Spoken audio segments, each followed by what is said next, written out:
Биз буга чейин акчага болгон мамиленин категорияларын талдаганбыз. Биз өзүбүздүн кайсы категорияга кирерибизди аныктап, характерибиздин позитивдүү жана негативдүү жактарын таап жазып чыгышыбыз керек болчу. Аны корректировка кылып, башкача кылып өзгөртүш үчүн. Өзгөрүү так ушундай майда кадамдарда жасаганда болот. Осознание кылганда түшүнүп баштайбыз. Эгер сиз түшүнүп турсаңыз, бирок мурда кандай иштерди кылып жүргөндөрүңүздү улантып жасап жүрө берсеңиз, результат болбойт. Биз баарыбыз жаңы результат алыш үчүн билим алабыз. Ошондуктан мурдагы жасап жүргөндөрүңүздү улантып жүрө бербей, башкача кыйм-аракетти жасаш керек. Биз кабыл алганды билиш керек дегенбиз. Андан сырткары комплименттерди кабыл алганды билиш керек. Эгер сиз комплимент уккандан көрө комплимент айтканды көбүрөөк жакшы көрсөңүз, бул низкий самоконцепциянын, низкий самооценканын белгиси, низкий. Комплиментти кабыл алганды билиш керек. Сизге бирөө комплимент айтса, ага да сиз анын ордуна комплимент айтуунун кереги жок. Жөн гана рахмат деп айтыңыз. Кабыл алуу, берүү сыяктуу эле керектүү навык. Бизге көбүнчө бергенди гана үйрөтүшкөн. Бирок кабыл алганды да, бергенди да билиш керек. Бул дагы маанилүү.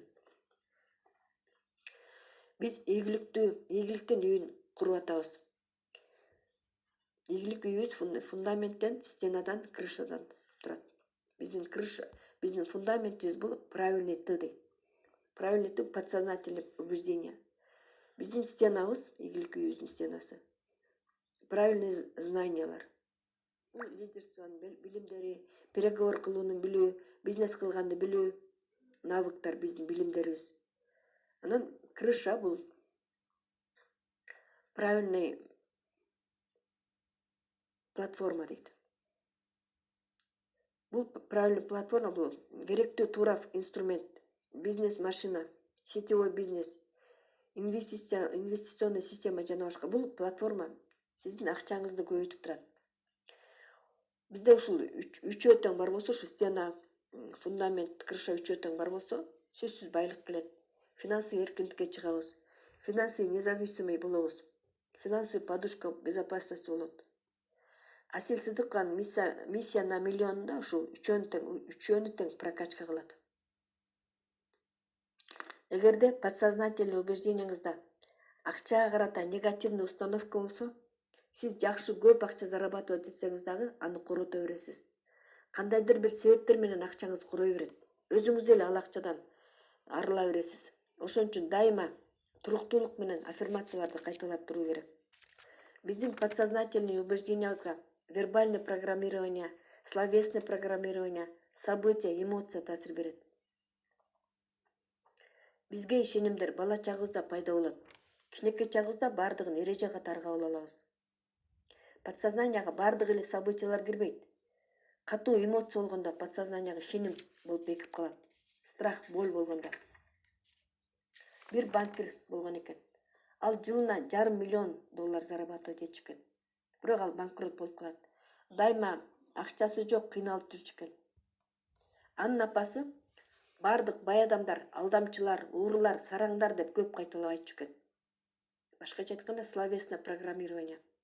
Жана ал вербальный программирование болуп сознаниясына ошол негативный установка кирип калган акча боюнча.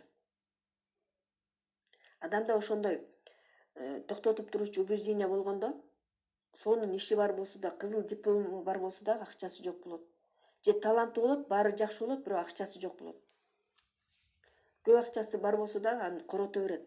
Кыскасы, ограничивающий убеждение болгондо акча коротуш керек болгон ар кандай ситуациялар боло берет. Ошондуктан бизди токтотуп, бизди артка тартып турган ишенимдерибизди жаңы бизди алдыга жылдыра турган, байгыла турган ишенимдер менен алмаштырабыз. Алар бир түндө эле алмашылып калбайт. Бул процесс компьютер сыяктуу. Компьютерди памяттарын адегенде тазалап, ордун бошотуп, анан жаңы программа загрузка кылабыз. Буга убакыт керек болот. Так ошондой эле адамга жаңы ишенимдер акырындык менен кирет. Аффирмациялар аркылуу, алып аткан билимдерибиз аркылуу, обучениялар аркылуу, медитация, күчтүү упражнениялар жасап, препрограммирование кылабыз. Биздин ишенимдерибиз бизге ушунчалык чоң таасир берет. Ограничивающий убеждениялар, башкача айтканда, бизди токтотуп турчу ишенимдер болгондо адамдын ини ылдый түшүп, дене ылдый тартылып калат. Туура ишенимдерди киргизүү менен оорудан дагы айыкса болот, эгер адам өзүн перепрограммирование кылса. Бизге кандайча ишенимдер кирген, ошондой эле жаңы ишенимдерди киргизип перепрограммирование кылабыз. Бизге ушул жашыбызга чейин биз өзүбүздүн бизди токтотуп, артка тартып турчу ишенимдерибиз менен жашаганбыз. Алар биздин жашообузга дагы таасир берип турган. Төмөккү самоконцепция дагы бизди ийгиликтүү кылдырбай жолтоо болуп келген. Төмөккү самоконцепция болгондо өзүн чоң акчага татыктуу эмесмин деп эсептейт адам. Кабыл алганды билиш керек. Алам кабыл ала албаган адамга бербейт. Упражнениянын экинчи бөлүгүн жасайбыз. Адамда өзгөрүү болуп атканда дискомфорт болот. Дискомфорт болуп атса демек, зона комфортунун бузулуп атканы. Азыр лимитирующий убежденияларды окуйм. Ошолордун кайсынысы сизде бар? Ошолорду жазып алыңыз. Биринчи. С моим прошлым мне сложно будет стать богатым. Менин мурунку тажрыйбаларым менен мага бай болуу кыйын. Экинчи. Я слишком стара, чтобы стать богатой. Мага кеч болуп калды. Бай болуу үчүн мен өтө эле карымын. Үчүнчү. Если успех придет легко, то он того не стоит. Эгер ийгилик жеңил эле келе турган болсо, анда анын кереги деле жок. Төртүнчү. Я умею отдавать, но не умею принимать. Мен бергенди эле билем, бирок кабыл алганды билбейм. Бешинчи. Став богатым, всем докажу, что я могу. Мен бай болуп, баарына далилдейм колуман келерин. Алтынчы. Инвестиция это только для тех, у кого есть много денег. Инвестиция бул акчасы көп адамдар үчүн гана. Ушул ишенимдерди перепрограммирование кылабыз. Ушул убеждениялар сизге кандайча таасир берет? Бүгүнкү сиздин финансылык абалыңызга кандай таасир берди? Мен ошентип ойлогон сайын ого бетер оор болот.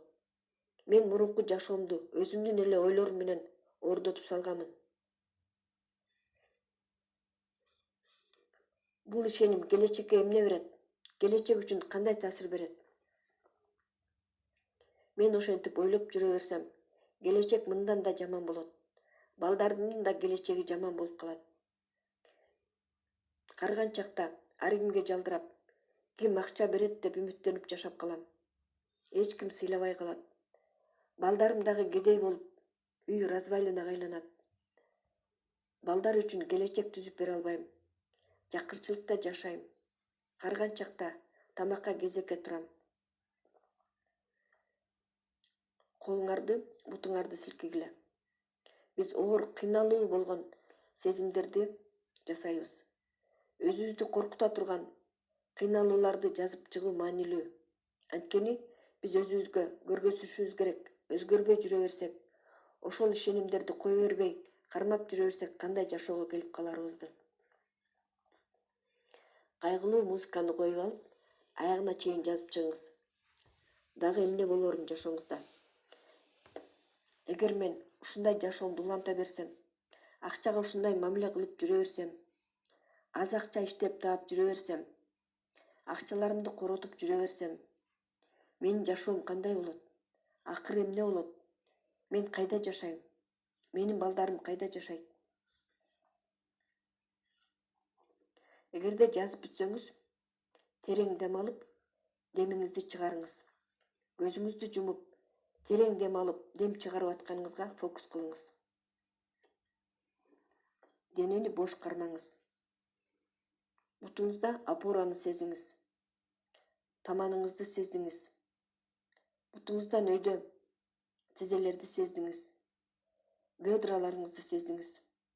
Ичиңизди, грудной клетканы, колдоруңузду, моюнуңузду, эгиңизди, жаагыңызды, мурдуңузду, көздөрүңүздү, чекеңизди сездиңиз. денеңизди бош коюңуз. Кулактарыңызды, желкеңизди, башыңызды сездиңиз. Терең дем алып, дем чыгарыңыз. Колду тизеге коюңуз. Алаканды ачыңыз да кайталаңыз. Мен кубаныч менен жеңил эле өзүмдүн мурдагы мендеги болгон, мени чектеп турган ишенимдерди бошотом. Мен байлыктын бардык түрүн даярдык менен жана кубаныч менен кабыл алам. Мен акчага болгон мени токтотуп турчу ишенимдерим менен жеңил эле проработка кылып атам. Мен өзгөрүүгө даярмын жана өзгөрөм. Менин ичимде азыр чоң өзгөрүүлөр болуп атат. Мен өзүмдүн жашоомду сүйөм. Процесске ишенебиз. Өзгөрүү сөзсүз болот.